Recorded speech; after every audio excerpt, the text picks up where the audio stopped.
worked on the movie Cars, and I came on pretty early in the story process. And the world of the cars wasn't really developed yet. We knew they could drive, but there wasn't much else we knew that they could do. Like, how do they pick up things?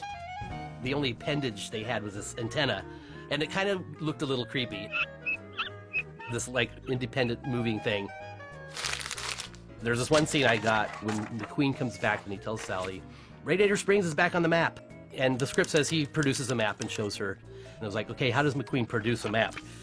He can't open his doors because that's where his brains are. I thought, well, his trunk, he could open his trunk possibly. So the first little round I did was he just had a rolled up map on top of his trunk, which was fine. He kind of kicks it off and it lands on the ground. Radiator Springs is on the map. But then I started thinking, what other ways could there be to produce a map? So I have one where he backs up to Sally and opens up his trunk and a map unfolds. Then some of the other guys started getting involved. We just kind of went off on all these possibilities. The king comes into Radiator Springs and he goes, hey, I found this map, you guys are on the map. One where he draws a map with his wheels. I think there's one where he closes his eyes and opens them and the map is printed on his eyelids.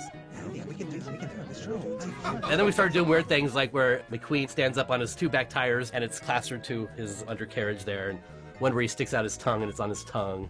A projector from his eye that does a hologram of the world, and there's a map. Then we started going a little crazy, like Dan Scanlon drew one where he comes out of his tailpipe.